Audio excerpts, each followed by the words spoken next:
नमस्कार, आमी एस्ट्रो सिदीप। ज्योतिषशास्त्रे 9टी ग्रहेर मध्य बृहस्पति के सबचेये शुभ ग्रह अर्थात नैसर्गिक शुभ ग्रह हिसेबेई माना हय। और बृहस्पति जेखाने अवस्थित हये जेखाने जेखाने दृष्टि देय सेई भावेर फल किन्तु विशेषभावे शुभ फल प्रदान करे जेमन थाके तेमनि जन्मकुंडलीते लग्न सापेक्षे बृहस्पति जेखाने अवस्थित थाके सेखान थेके पंचम भाव एवं नवम भावेर फल किन्तु विशेषभावे स्पेशल हय। जातक जातिका किन्तु विशेषभावे स्पेशल फल अर्जन करे थाके। पंचम भावेर फल केन स्पेशल हय? पंचम भावेर फल पूर्व जन्मे सेई समस्त जातक जातिका पूर्व जन्मे एमन किछु भालो काज करेছে, एमन किछु पुण्य अर्जन करे ए जीवने एसेছে, जे भावे बृहस्पतिर पंचम दृष्टि पड़বে सेई भाव सम्पर्कित विषये एक शुभ फल प्राप्ति हबे तार जीवने, अर्थात सेई भावटा विशेषभावे स्पेशल हबे। आबार नवम भावे अर्थात बृहस्पति जेखाने अवस्थित हबे तार नवम भावे जे दृष्टि पड़বে सेई दृष्टिटा किन्तु ईश्वर प्रदत्त एक फल अर्जन हबे। अर्थात पंचम एवं नवम दृष्टि जेखाने बृहस्पति थाकबे सेई भावगुलो विशेषभावे प्रोटेक्टेड हबे, विशेषभावे स्पेशल हबे, ईश्वर प्रदत्त फल एक अर्जन हबे जातक जातिकार जीवने। बृहस्पतिर किन्तु दृष्टिर परिप्रेक्षिते एटा एक शुभ इंडिकेशन। এই যে দ্বাদশ ভাবের মধ্যে চারটে ত্রিকোণ আছে।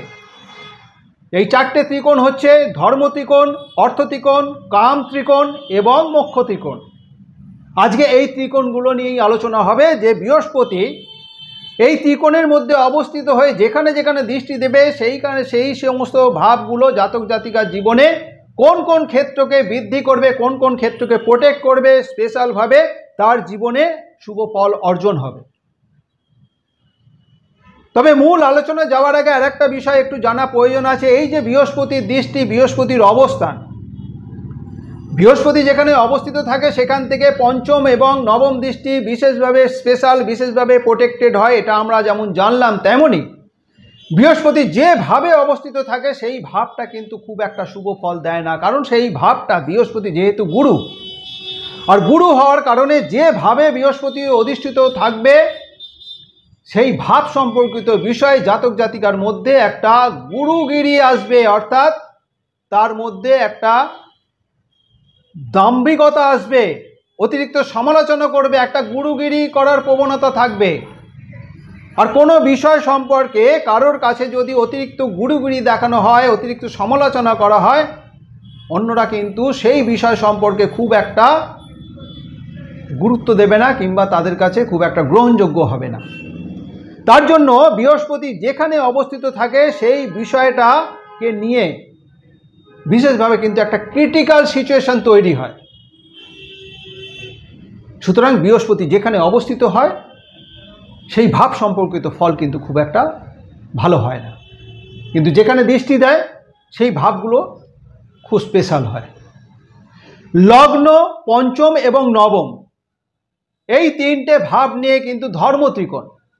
আর এই ধর্ম ত্রিকোণের লগ্নে যদি বৃহস্পতি অবস্থিত হয় সেক্ষেত্রে পঞ্চম দৃষ্টি পঞ্চম স্থানে এবং নবম স্থানে নবম দৃষ্টি থাকার কারণে এই সমস্ত জাতক জাতিকা নিজের বিদ্যা বুদ্ধি প্রতিভাকে যেমন এগিয়ে নিয়ে যেতে পারবে, বৃদ্ধি করতে পারবে, তেমনি এই সমস্ত জাতক জাতিকা তার সন্তান, তার ভাগ্য, তার পিতাকে প্রোটেক্ট করবে, নাম যশ প্রতিপত্তি তার জীবনে অর্জন হবে। আবার যদি বৃহস্পতি পঞ্চম ভাবে অবস্থিত হয় সেক্ষেত্রে পঞ্চম দৃষ্টি নবম ভাবে এবং নবম দৃষ্টি লগ্নে থাকার কারণে এই সমস্ত জাতক জাতিকা তার নিজের ভাগ্যকে যেমন উন্নতি করবে, তার পিতার ক্ষেত্র যেমন খুব বৃদ্ধি করবে, পিতার জন্য যেমন ভালো হবে, তেমনি নাম যশ প্রভাব প্রতিপত্তি সেই জাতক জাতিকার জীবনে অর্জন হবে। তার সাথে সাথে লগ্নে নবম দৃষ্টি থাকার কারণে এই সমস্ত জাতক জাতিকা শরীর স্বাস্থ্যের দিকটা বিশেষভাবে প্রোটেক্টেড হবে, নিজের বিদ্যা বুদ্ধি যথেষ্ট পরিমাণে বৃদ্ধি পাবে। আবার যে সমস্ত জাতক জাতিকা নবমে বৃহস্পতি অবস্থিত থাকবে তার পঞ্চম দৃষ্টি লগ্নে এবং নবম দৃষ্টি পঞ্চমে থাকার কারণে এই সমস্ত জাতক জাতিকা নিজের বিদ্যা বুদ্ধি প্রতিভাকে নিয়ে যেমন এগিয়ে চলতে পারবে, শরীর স্বাস্থ্যকে প্রোটেক্ট করতে পারবে, তেমনি নিজের সন্তানের দিকটাও প্রোটেক্টেড হবে। তাছাড়াও এই বৃহস্পতি যদি লগ্নে অথবা নবম স্থানে অবস্থিত হয়ে পঞ্চম ভাবে দৃষ্টি দেয়, সেক্ষেত্রে কিন্তু এই সমস্ত জাতক জাতিকে একটা ভালো অ্যাডভাইসার হবে। তাদের কাছে যে কোনো সমাধানের পথ তাদের জানা থাকবে। সুতরাং লগ্নে এবং নবম স্থানে বৃহস্পতির অবস্থান বিশেষভাবে কিন্তু শুভ। জাতক জাতিকার খুব ভালো অ্যাডভাইজার যেমন হবে, তেমনি তাদের সমাধানের পথও তাদের জানা থাকবে, বিভিন্ন সমাধানের পথ তাদের জানা থাকবে। দ্বিতীয়, ষষ্ঠ এবং দশম ভাব, এই তিন ভাবকে নিয়েই কিন্তু অর্থত্রিকোণ। দ্বিতীয় ভাবে যদি বৃহস্পতি অবস্থিত হয় পঞ্চম দৃষ্টি ষষ্ঠ ভাবে এবং নবম দৃষ্টি দশম ভাবে থাকার কারণে এই সমস্ত জাতক জাতিকা তাদের প্রফেশন, তাদের কর্মজীবন, তাদের কেরিয়ার সংক্রান্ত বিষয়ে যথেষ্ট উন্নতি যেমন করবে, তেমনি প্রতিপত্তি, যশ, পদমর্যাদা অর্জন হবে। তাছাড়াও শত্রু, রোগ, কোনো রকম বাধা বিঘ্নকে প্রোটেক্ট করবে। যাদের ষষ্ঠভাবে বৃহস্পতি অবস্থিত হয়ে তার পঞ্চম দৃষ্টি দশম ভাবে এবং নবম দৃষ্টি ধনস্থানে থাকার কারণে, অর্থাৎ দ্বিতীয়ভাবে থাকায় এই সমস্ত জাতক জাতিকার যেমন তার প্রফেশনে সফলতা আসবে, কর্মজীবনে সফলতা আসবে, পদমর্যাদা বৃদ্ধি পাবে, উচ্চ পদপ্রাপ্তি হবে, তেমনি যশ প্রতিপত্তি বৃদ্ধি পাবে। এই সমস্ত জাতক জাতিকার অর্থনৈতিক দিকটা বিশেষ উন্নতি লক্ষ্য করা যাবে, অর্থাৎ আর্থিক সচ্ছলতা বজায় থাকবে। তার সাথে সাথে এই যে পঞ্চম ভাবে ষষ্ঠভাবে অবস্থিত হয়ে নবম দৃষ্টি ধনস্থানে থাকার কারণে এই সমস্ত জাতক জাতিকা একটা সাকসেসফুল প্রেডিক্টর হয়, অর্থাৎ বেশিরভাগ কথাই কিন্তু সত্য বলে বিবেচ্য হবে, বেশিরভাগ কথাই কিন্তু তাদের ফলবে, অর্থাৎ বাকসিদ্ধ হবে এই সমস্ত জাতক জাতিকা যাদের দ্বিতীয়ভাবে নবম দৃষ্টি পড়বে বৃহস্পতির। আবার দশম ভাবে বৃহস্পতি অবস্থিত হয়ে তার পঞ্চম দৃষ্টি পড়বে ধনস্থানে, অর্থাৎ দ্বিতীয়ভাবে, এবং ষষ্ঠভাবে নবম দৃষ্টি থাকার কারণে এই সমস্ত জাতক জাতিকা অর্থনৈতিক দিকটা যেমন সচ্ছলতা থাকবে, যথেষ্ট পরিমাণে আয় উপার্জন যেমন করবে, ধনবৃদ্ধি যেমন হবে, তেমনি শত্রু, রোগ প্রভৃতি বিষয়কে কিন্তু প্রোটেক্ট করবে। এই সমস্ত জাতক জাতিকা কিন্তু বাকসিদ্ধ হবে, অর্থাৎ তার একটা সাকসেসফুল প্রেডিক্টর হবে। তৃতীয়, সপ্তম এবং একাদশ ভাবকে নিয়ে হচ্ছে কাম ত্রিকোণ। এই কাম ত্রিকোণের তৃতীয় ভাবে যদি বৃহস্পতি অবস্থিত হয়, তার পঞ্চম দৃষ্টি পড়বে সপ্তম ভাবে এবং নবম দৃষ্টি পড়বে একাদশ ভাবে। এই সমস্ত জাতক জাতিকা তার ডিজায়ার যেমন ফুলফিল হবে, তেমনি লাইফ পার্টনার ভালো হবে, অর্থাৎ বিবাহিত জীবন যথেষ্ট ভালো হবে, খুব ভালো ব্যবসায়ী হতে পারে এই সমস্ত জাতক জাতিকা। সাংসারিক জীবন, বিবাহিত জীবনকে বৃহস্পতির এই দৃষ্টি সপ্তম ভাবে পঞ্চম দৃষ্টি বিশেষভাবে প্রোটেক্টেড করবে। যাদের সপ্তম ভাবে বৃহস্পতি অবস্থিত হয়ে পঞ্চম দৃষ্টি একাদশ ভাবে এবং নবম দৃষ্টি তৃতীয় ভাবে থাকবে, তাদের কিন্তু ডিজায়ার ফুলফিল হবে। তার সাথে সাথে ছোট ভাই বোনের জন্য শুভ, ছোট ভাই বোনের উন্নতি যেমন হবে, তেমনি ছোট ভাই বোনের সাথে সুসম্পর্ক বজায় থাকবে। তবে একটা বিষয়, যেহেতু বৃহস্পতি যে ভাবে অবস্থিত হয় সেই ভাব খুব একটা শুভ হয় না, শুভ ফল প্রদান করে না বৃহস্পতি। তাই বৃহস্পতি যেহেতু গুরু, তার মধ্যে কিন্তু একটা সাধু মানসিকতা থাকবে, সাধু সমান একটা মানসিকতা থাকার কারণে বেশিরভাগ সময় এই সমস্ত জাতক জাতিকা একটা ঠাকুর দেবতার প্রতি তাদের একটা আকৃষ্ট যেমন দেখা দেবে, তেমনি এদের স্পিরিচুয়ালিটির দিকে একটা আকর্ষণ থাকবে। কথাবার্তার মধ্যে সবসময় কিন্তু একটা আধ্যাত্মিকতার মতো একটা ব্যবহার দেখা দেবে। সুতরাং ম্যাক্সিমাম বিবাহিত জীবনের ক্ষেত্রে বিবাহ সম্বন্ধ কিন্তু এদের ভেঙে যায়, বেশিরভাগ ক্ষেত্রেই কিন্তু বিবাহের সম্বন্ধ ভেঙে যাওয়ার একটা প্রবণতা যেমন দেখা দেবে, তেমনি ব্যবসায় ক্ষেত্রে কিন্তু নানা রকম সমস্যা নিয়ে আসে। সুতরাং যে সমস্ত জাতক জাতিকা সপ্তমভাবে বৃহস্পতি অবস্থিত থাকবে তাদের কিন্তু বিবাহিত জীবন এবং ব্যবসা বাণিজ্যের সাথে যদি যুক্ত থাকে তাদের বিশেষভাবে সচেতন থাকতে হবে, নতুবা নানা রকম খারাপ প্রভাব নিয়ে আসবে এই সমস্ত বিষয়কে কেন্দ্র করে। যাদের একাদশভাবে বৃহস্পতি অবস্থিত থাকে পঞ্চম দৃষ্টি তৃতীয় ভাবে এবং নবম দৃষ্টি সপ্তম ভাবে থাকবে, তাদের ছোট ভাই বোনের উন্নতির যেমন বিশেষ সহায়ক হবে বৃহস্পতির এই দৃষ্টি, তেমনি ছোট ভাই বোনের সাথে সুসম্পর্ক বজায় থাকবে। তাছাড়াও সপ্তম ভাবে নবম দৃষ্টি থাকার কারণে এই সমস্ত জাতক জাতিকার দাম্পত্য জীবন খুব মধুর হবে, পারিবারিক সুখ শান্তি বজায় থাকবে, স্বামী অথবা স্ত্রীর দ্বারা সম্পত্তি বৃদ্ধি পাবে এবং এই সমস্ত জাতক জাতিকার বিবাহ পরবর্তীতে জীবনে একটা আমূল পরিবর্তন, একটা শুভ পরিবর্তন কিন্তু আসবে। চতুর্থ, অষ্টম এবং দ্বাদশ এই তিনটে ভাব নিয়েই হচ্ছে মোক্ষ ত্রিকোণ। আর এই মোক্ষ ত্রিকোণে চতুর্থ ভাবে যদি বৃহস্পতি অবস্থিত থাকে সেক্ষেত্রে কিন্তু এই সমস্ত জাতক জাতিকা কোনো রকম যদি মামলা মোকদ্দমার সাথে যুক্ত হয় তাতে কিন্তু জয়ী যেমন হবে, তেমনি এই সমস্ত জাতক জাতিকার অষ্টম ভাবে, চতুর্থ ভাব থেকে অষ্টম ভাবে পঞ্চম দৃষ্টি থাকার কারণে এই সমস্ত জাতক জাতিকা যদি কোনো রকম গুপ্ত বিদ্যার সাথে যুক্ত থাকে, কোনো রকম অকাল বিষয়ের সাথে যুক্ত থাকে, তাতে কিন্তু বিশেষ সফলতা অর্জন হবে, নাম যশ প্রভাব প্রতিপত্তি কিন্তু বৃদ্ধি পাবে। অতিরিক্ত ব্যয় প্রবণতাকে কন্ট্রোল করে এই মোক্ষ ত্রিকোণে চতুর্থ ভাবে বৃহস্পতির অবস্থানে। যাদের অষ্টম ভাবে বৃহস্পতি অবস্থিত থাকবে, অষ্টম ভাবে অবস্থিত থেকে পঞ্চম দৃষ্টি দ্বাদশ ভাবে এবং চতুর্থ ভাবে নবম দৃষ্টি থাকার কারণে এই সমস্ত জাতক জাতিকা দূর দেশে ভ্রমণ, এমনকি দেশের বাইরে গিয়েও তারা কিন্তু প্রতিষ্ঠিত হতে পারে, হওয়ার কিন্তু একটা সম্ভাবনা থাকবে। তাছাড়া চতুর্থ ভাবে নবম দৃষ্টি থাকার কারণে মায়ের জন্য শুভ, মায়ের শরীর স্বাস্থ্যতে প্রোটেক্ট করবে, মায়ের সাথে সুসম্পর্ক বজায় থাকবে, পারিবারিক সুখ শান্তি বজায় থাকবে, দাম্পত্য জীবনের ক্ষেত্রেও কিন্তু সচ্ছলতা বজায় থাকবে, লাক্সারিয়াস জীবনযাপন করবে।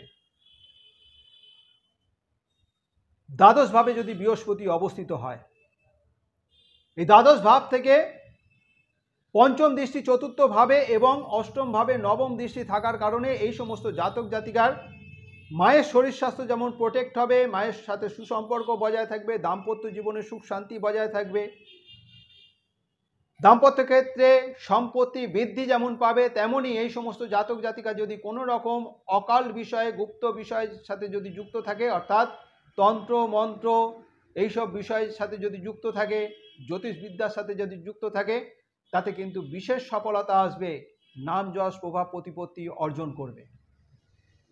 তাহলে বৃহস্পতি এই চারটে ত্রিকোণের মধ্যে যে কোনো ত্রিকোণে অবস্থিত থাকলে, যে ত্রিকোণে অবস্থিত থাকবে এবং সেই ত্রিকোণে অবস্থিত থেকে যেখানে যেখানে দৃষ্টি দেবে সেই সমস্ত ভাবকে কেন্দ্র করে জাতক জাতিকার জীবনে কি ফল অর্জন হবে সেটা হচ্ছে বৃহস্পতির স্ট্যাটিক পার্ট, অর্থাৎ বৃহস্পতির স্থির অবস্থা।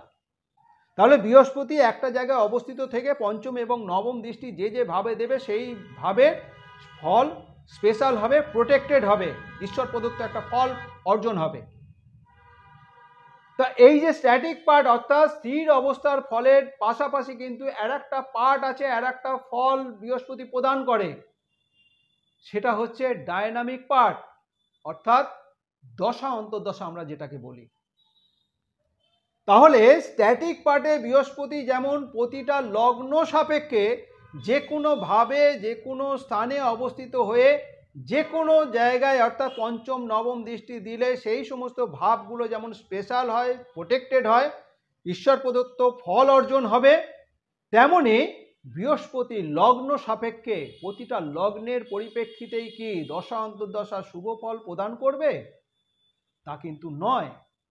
কারণ বেশ কিছু লগ্ন রয়েছে যে লগ্নগুলোর সাপেক্ষে বৃহস্পতি দশা অন্তর্দশা সর্বদাই কিন্তু পাপ গ্রহের ফল দেবে, সেই লগ্নের জন্য বৃহস্পতি শুভ নয়। তাহলে এখানে একটা প্রশ্ন আসতেই পারে যে একদিকে যেমন বৃহস্পতিকে বলা হচ্ছে 9টি গ্রহের মধ্যে সবচেয়ে শুভ গ্রহ, নৈসর্গিক শুভ গ্রহ হিসেবে মানা হয়, তেমনি আবার পাশাপাশি বলা হচ্ছে যে বৃহস্পতিকে অশুভ ফল দাতা, আচ্ছা পাপ গ্রহ হিসেবে ফল প্রদানও করে। তাহলে আমরা বৃহস্পতিকে কিভাবে দেখব? তাহলে এই বৃহস্পতিকে আমরা বৃহস্পতির স্থির অবস্থা এবং দশা অন্তর্দশার ফলে যদি একটা উদাহরণ দিয়ে আমরা জানতে পারি, উদাহরণের মাধ্যম দিয়ে, তাহলে বোধহয় আমাদের অনেকটা সুবিধা হবে।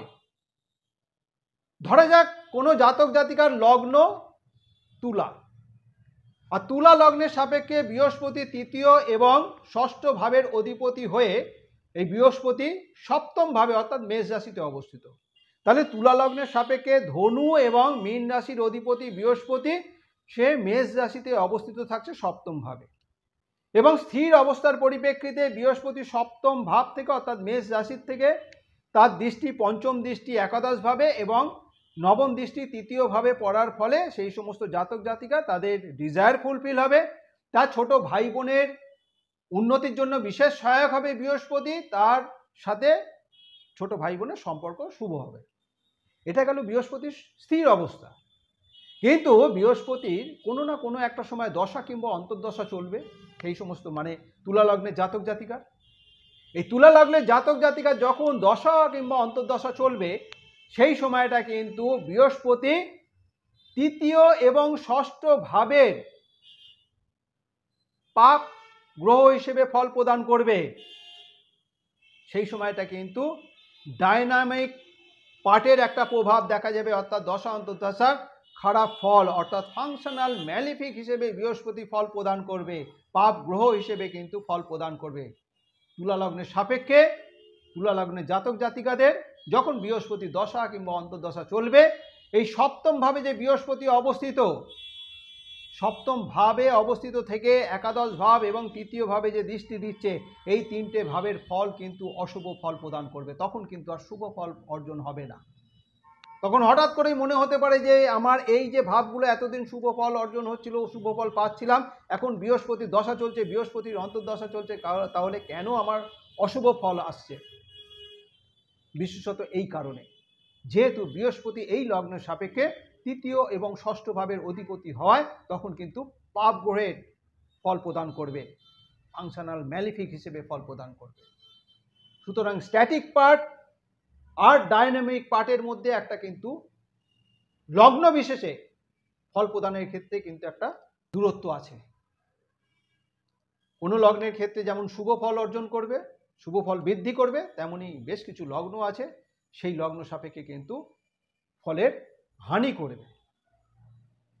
সুতরাং বৃহস্পতি এই যে ত্রিকোণ ভাব অর্থাৎ ধর্ম, অর্থ, কাম, মোক্ষ, এই যে চারটে ত্রিকোণ, এই চারটে ত্রিকোণের বৃহস্পতি যে যে ক্ষেত্রে অবস্থিত হচ্ছে সেই ক্ষেত্র থেকে যে ভাবে দৃষ্টি দিচ্ছে জাতক জাতিকার জীবনে সেই সমস্ত ক্ষেত্রকে বিশেষভাবে স্পেশাল করবে, বিশেষভাবে প্রোটেক্টেড করবে। এই বৃহস্পতির অবস্থানের পরিপ্রেক্ষিতে এই ত্রিকোণ দৃষ্টি, এটাই আমার আলোচনা, এটাই আমার অ্যানালিসিস। এই আলোচনা যদি আপনার কাছে গ্রহণযোগ্য মনে হয়, যদি ভালো লেগে থাকে, অবশ্যই লাইক এবং শেয়ার আশা করব। যারা এখনো পর্যন্ত আমার এই চ্যানেলটিকে সাবস্ক্রাইব করেননি, আমার পরবর্তী ভিডিও, পরবর্তী আলোচনাগুলোর লিঙ্ক পেতে অবশ্যই চ্যানেলটিকে সাবস্ক্রাইব করে নেবেন। আজ এই পর্যন্তই। ভালো থাকবেন, সুস্থ থাকবেন, ধন্যবাদ।